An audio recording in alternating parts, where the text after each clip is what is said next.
Super fantástico amigo, que bom estar contigo em nosso balão. Vamos voar novamente e cantar alegremente mais uma canção. Tantas crianças já sabem que todas elas cabem no nosso balão. Até quem tem mais idade, mas tem felicidade no seu coração. Sou feliz, por isso estou aqui. Também quero viajar nesse balão. Super fantástico, no balão mágico, o mundo fica bem mais divertido. Super fantástico, no balão mágico, o mundo fica bem mais divertido. Fala pessoal, tudo bem? Professor César falando.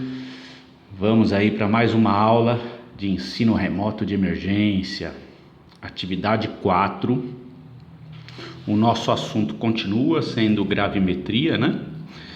E os objetivos das atividades para essa semana são 2, principalmente. O primeiro é terminar a teoria de gravimetria e o segundo, passar mais exercícios, né? Então, eu não sei se vocês lembram, mas o tio falou que eu gosto de separar os exercícios por estilo, então nós vamos trabalhar mais alguns estilos de exercícios de gravimetria, ok? Então vamos lá? Vamos lá, vou botar aqui na tela.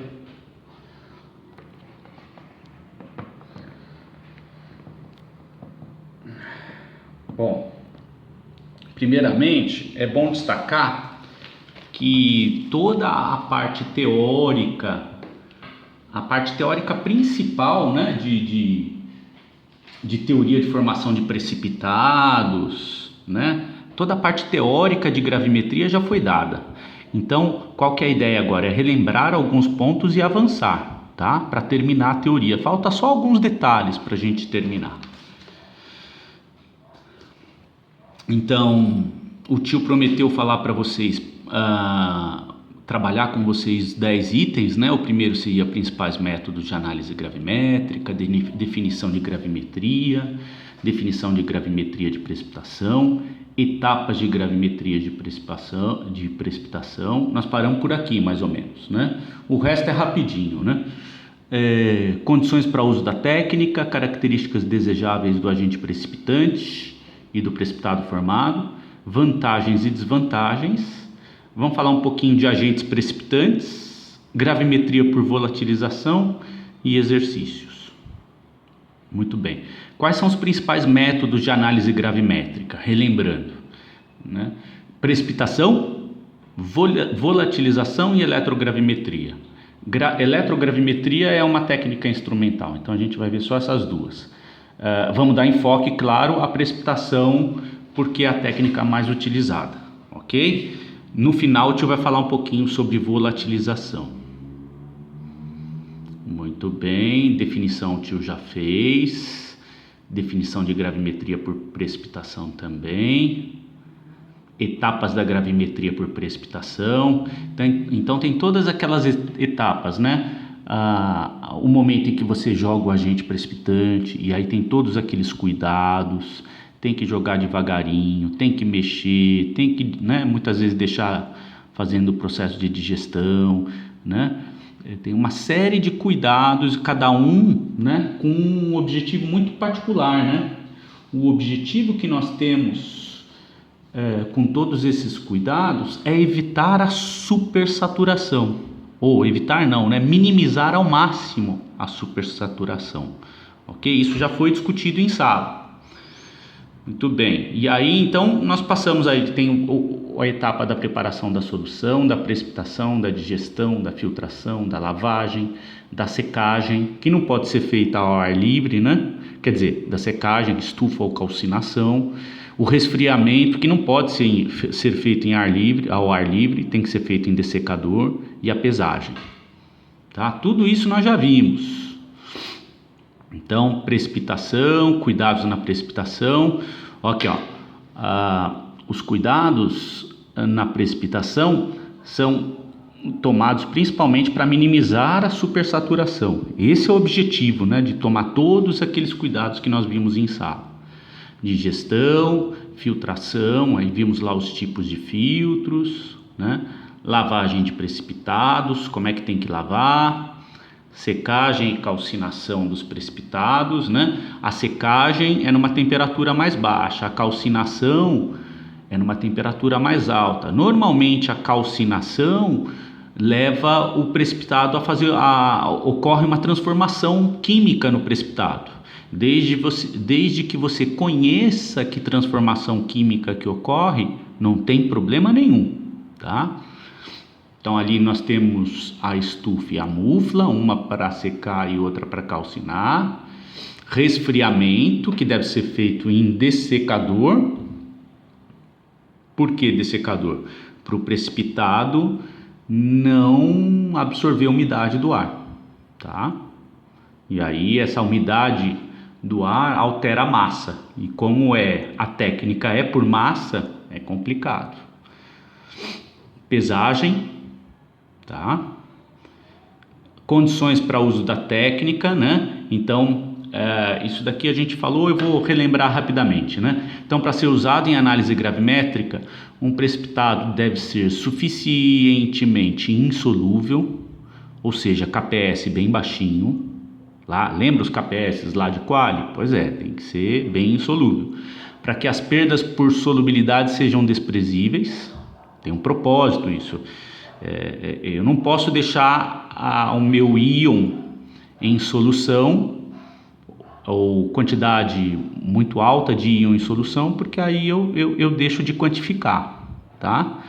Esta, entretanto, não é a única propriedade requerida. O precipitado deve ser também facilmente filtrável e lavável e não deve arrastar impurezas da solução em que é formado, né? Então, a gente deve dar preferência, né? Lembra daquelas classificações? Tem o precipitado coloidal, gelatinoso, grumoso, pulverulento, cristalino. Então, sempre em busca de precipitados cristalinos ou pulverulentos, tá? Sempre a gente busca precipitados mais fáceis de lavar e de filtrar, com grãos maiores. A facilidade com que um precipitado é filtrado, assim como sua pureza, depende do tamanho, forma e carga elétrica das partículas, dentre outras propriedades. As partículas devem ser suficientemente grandes de modo a não passarem através dos poros do meio filtrante empregado, né? Senão a técnica vai para o espaço. O tamanho delas depende do precipitado em particular e também das condições de precipitação. Isso aqui é muito importante, né? Nós discutimos isso em sala também. Tem precipitado que é difícil mesmo, é da natureza dele ser ruim para lavar e para filtrar, mas eu consigo mexer nas condições de precipitação de forma a melhorar esse precipitado, tá? Hoje a gente vai ver uma técnica muito importante para melhorar essa condição de precipitação. Daqui a pouco a gente vê. Características desejáveis do agente precipitante e do precipitado formado. Além da especificidade e da seletividade, o reagente precipitante ideal deve provocar uma reação com o analito para formar um produto que seja facilmente filtrado e lavado para remoção de contaminantes, de solubilidade suficientemente baixa para que não haja perda significativa do analito durante a filtração e a lavagem, não reativo com os constituintes da atmosfera, de composição química conhecida após sua secagem ou, se necessário, calcinação. Poucos reagentes, se houver algum, produzem precipitados que apresentam todas essas propriedades desejáveis, né? Lembrando, quando ele fala ali que o reagente, né, o reagente precipitante deve ser específico, né, fala da especificidade e da seletividade, né? Lembrando que a gente costuma classificar, né, agente precipitante específico e seletivo. O específico, normalmente, eles reagem com um analito somente, no máximo 2. O seletivo reage com um número limitado de espécies, tá? Então, vou dar um exemplo de reagente específico. A dimetilglioxima é específico para níquel, tá? Me parece que só o paládio interfere, né? Mas como o paládio é cabeça de bacalhau, né? É um negócio que dificilmente a gente vê. A gente normalmente não tem problema com esse tipo de reação. A gente diz que ele é praticamente específico só para o níquel, tá? Tudo bem, gente? Até aqui? Então, vantagens e desvantagens da técnica de gravimetria. Vantagem: é uma técnica exata e precisa quando se usa balanças analíticas. É fácil de controlar as possíveis fontes de erro, né? Um técnico bem treinado consegue controlar bem as fontes de erro. Não há necessidade de calibração, a medida é feita de forma direta, né? Então você não tem lá curva de calibração, nada disso que você tem na instrumental, você tem aqui, tá? Então isso é muito legal, você tem uma medição direta por meio de balanças.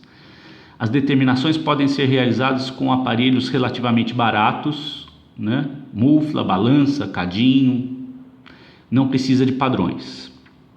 Desvantagens: procedimentos laboratoriais demoradíssimos, né? Não é aplicável a análise de traços, erros no procedimento de precipitação, se o técnico fizer alguma cagadinha ali no procedimento de precipitação, isso é uma desvantagem. Perdas de precipitados nas etapas de transferência, filtração, lavagem e secagem, isso pode acontecer, tá? Falar um pouquinho agora sobre os agentes precipitantes, tá? Vamos lá. Vamos falar um pouquinho sobre agentes precipitantes. Gente, a técnica que a gente vai falar agora é uma técnica bastante interessante, né? Ela se chama precipitação homogênea, tá? Vamos pegar uma folhinha aqui para falar um pouquinho sobre a precipitação homogênea.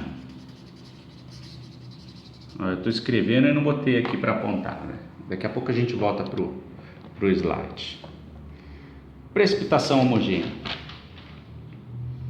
Bom, como vocês já viram em sala de aula, a gente procura, né, no processo de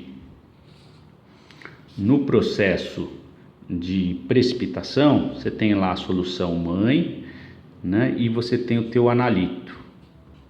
O que é que a gente faz? A gente joga o agente precipitante, e aí a gente faz isso tomando muito cuidado, né? Jogando o agente precipitante de maneira muito lenta, fazendo, né, mexendo bastante, fazendo uma agitação muito boa, né? Por quê? Por tudo isso, para a gente evitar a supersaturação, que ocasiona a formação do cristal de uma forma muito rápida, e aí traz todos aqueles problemas que a gente já viu, né? Impureza, depois fica difícil de lavar o precipitado, né? Oclusão, tem uma série de problemas que você tem quando há a formação do precipitado de uma maneira muito rápida, né? A precipitação homogênea é uma técnica que é o que há de melhor no que diz respeito à formação de precipitado. Por quê? Porque ela funciona de uma forma em que você joga o agente, né? Você joga uma substância dentro da solução e o agente precipitante é formado lá dentro da solução,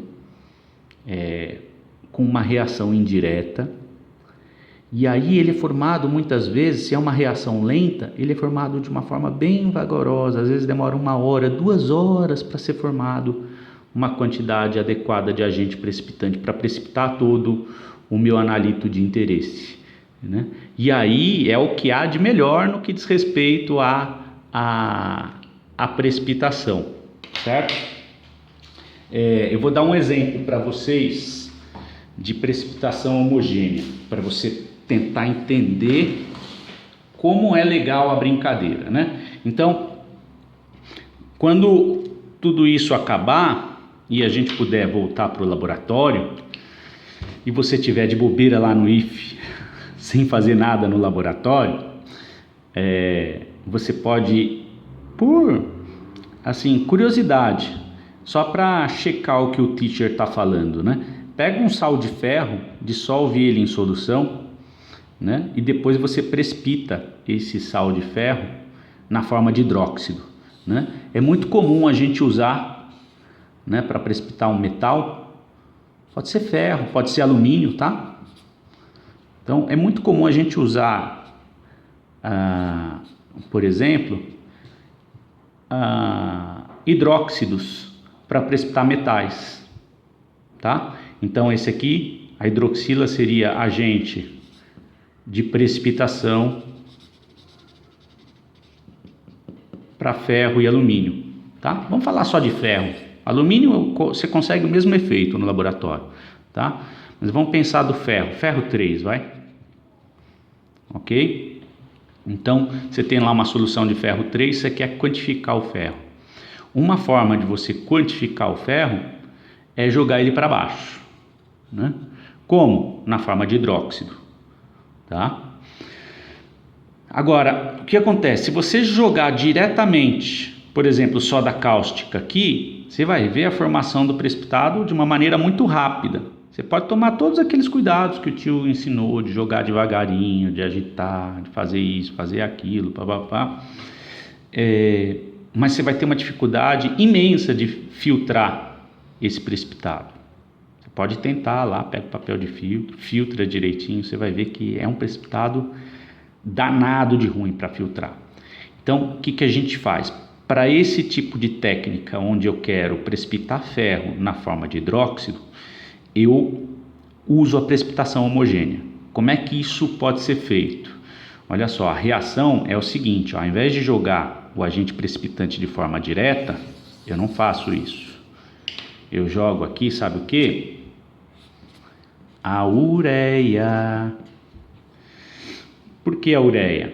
Porque ela reage com a água lá dentro da solução mãe. Então vamos pegar aqui a reação. O tio vai colocar a reação para você. A ureia está aqui, tá? Quando eu coloco ela em água, numa certa temperatura, próxima de 100 graus Celsius, se eu não estou enganado, o que vai acontecer? Ela vai reagir com a água. E aí são 3 moléculas de água, tá? Sobre aquecimento, ela vai gerar de forma bem lenta, demora umas 2 horas isso para acontecer. Ela vai formar CO2, 2NH4+, e 2 hidroxilas. Olha lá, certo? Essa daqui é a reação. Essa reação ocorre de forma muito lenta. Portanto, a hidroxila vai sendo gerada na solução de maneira muito lenta. Ela vai reagindo vagarosamente com o ferro e aí ela forma um precipitado muito melhor para filtrar, tá? Quem quiser checar isso, vai lá na página 308 do SCUG, aquele verdão, você vai ver uma fotinho lá, a figura 12.5, tem uma fotinho do precipitado hidróxido de ferro 3, formado pela adição direta de uma soda, e do lado direito o precipitado de ferro gerado pela precipitação homogênea, tá? É muito interessante, né? Então a precipitação homogênea é uma técnica na qual o agente precipitante é gerado em uma solução contendo o analito por intermédio de uma reação química lenta. O agente precipitante é gerado gradativa e homogeneamente, por isso que chama precipitação homogênea. Então, o agente precipitante é gerado gradativa e homogeneamente na solução e reage imediatamente com o analito. Como resultado, a supersaturação é mantida sempre muito baixa durante toda a precipitação. Em geral, os precipitados formados homogeneamente, tanto coloidais quanto cristalinos, são mais adequados para as análises que os sólidos formados pela adição direta de um reagente precipitante. Muitas vezes a ureia é empregada na geração homogênea de íons hidróxido. Tá? O tio está lendo aqui um trechinho do texto do Skug para vocês. Certo? Então essa reação se processa lentamente a temperaturas um pouco inferiores a 100 graus e são necessárias entre 1 e 2 horas para se completar uma precipitação típica. A ureia é particularmente valiosa na precipitação de metais, né, na forma de hidróxidos, formados pela adição direta da base. Por exemplo, os óxidos metálicos formados pela adição direta da base são massas gelatinosas e volumosas, que são fortemente contaminadas e difíceis de serem filtradas. Em contraste, quando esses mesmos produtos são formados por meio da geração homogênea do íon hidróxido, são densos e facilmente filtrados. E tem uma pureza consideravelmente superior. Tá? Tô lendo aqui um trechinho do Skug para vocês. Ele está comparando os metais precipitados pela precipitação homogênea e de uma maneira tradicional. Ele está dizendo que a precipitação homogênea normalmente costuma dar resultados muito superiores. Tá? E aí, gente, vamos voltar lá para o slide. Nesse slide aqui, o tio está mostrando para vocês. Não sei se está muito bom. Olha lá. O tio está mostrando, tem uma série de agentes precipitantes que são gerados de forma indireta com os seguintes reagentes, né? Então, o hidróxido pode ser gerado de maneira indireta usando a ureia, que reage com a água da solução, certo? Tá aqui a reaçãozinha que gera o hidróxido e aí os elementos que você pode precipitar dessa forma: alumínio, galho, né? E aí vai. Fosfato. O fosfato pode ser gerado, é um agente precipitante, pode ser gerado por meio do fosfato de trimetila, tá? E assim vai. E aí tem aqui os metais que ele pode precipitar. Beleza? Gente, você não precisa decorar isso aqui, tá? Isso aqui, mas você precisa saber consultar essas coisas nos livros. O tio tá dando aqui o referencial. O Skug, tá? Página 309, 308, 310, tá? Tá tudo lá. Então aqui, alguns agentes precipitantes inorgânicos. Olha lá, ó. Então você tem a amônia, tá? O elemento precipitado pode precipitar várias coisas, né? A forma como é precipitado e a forma de pesagem. Então, por exemplo, a amônia pode ser utilizado para precipitar alumínio na forma de hidróxido. Só que normalmente esse hidróxido de alumínio vai para a calcinação e aí ela sofre uma reação, você tem ali o óxido de alumínio como forma de pesagem, tá? Então, nem sempre a forma de pesagem é a forma como é precipitado. Nós já falamos sobre isso também em sala. Desde que você conheça o caminho dessa reação, certo? Conhece a estequiometria da reação, você sai daqui da forma final e chega aqui, a quantidade inicial de alumínio. Tudo bem? Não precisa decorar isso aqui, ó. Isso aqui está tudo nos livros. Você precisa saber Onde consultar, né? Existem bons livros por aí afora. Então tá aí, ó. Ácido perclórico, nitrato de prata, ácido sulfúrico. Ó, isso aqui é quali, né? Ó, é quali. Como é que eu posso precipitar bário? Pode ser na forma de sulfato, tá? Alguns reagentes precipitantes orgânicos, tá? A dimetilglioxima aqui, ó. Ó, ela precipita níquel e paládio aqui, ó. Tá? Então, não precisa decorar isso aqui, ó. Não precisa. Ó, vou dar um exemplo aqui para vocês. Vamos lá. Ó, vamos pegar um outro livrinho aqui, ó. Esse aqui é clássico. Olha lá. Ó, Vogel. Tá? Esse aqui é a versãozinha antiga dele. Análise química quantitativa. Olha lá, olha lá. Análise gravimétrica prática, introdução. Ó quantas técnicas aqui, ó. Cátions, alumínio. Ó. Então tem aqui procedimento para analisar alumínio.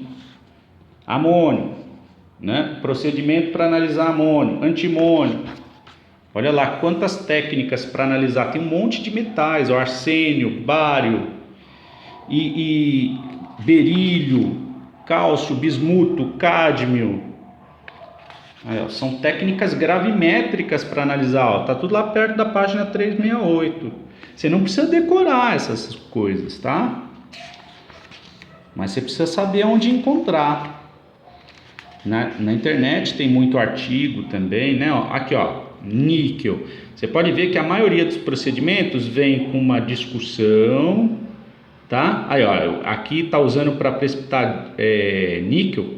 Até a melhor técnica gravimétrica, para uma das melhores para precipitar níquel, é usando a dimetilglioxima, uma solução etanólica de dimetilglioxima, tá? Aí, ó, então tá aqui o procedimento para analisar níquel. E aqui, ó, ele até, continuando no procedimento, níquel numa liga metálica, tá? Num aço níquel. Então ele fala lá, pesar exatamente cerca de 1 grama de aparas ou de limalha de aço níquel, e uma amostra suficiente, aí vai, para você calcular a porcentagem de níquel no aço. Então você precipita o níquel na forma de dimetilglioximato de níquel, que tem uma fórmula lá, ó, é 1 mol de níquel para 2 de dimetilglioximato. Ó, você conhece a estequiometria da reação, ó. Você sabe que você vai pesar isso aqui, é a forma final, tá? Tranquilo, gente? Ó, eu vou parando esse vídeo por aqui porque tá dando 28 minutos, mas a gente continua nos próximos. No próximo vídeo eu vou falar, para terminar a parte teórica, sobre gravimetria por volatilização, tá? Beijo, beijo.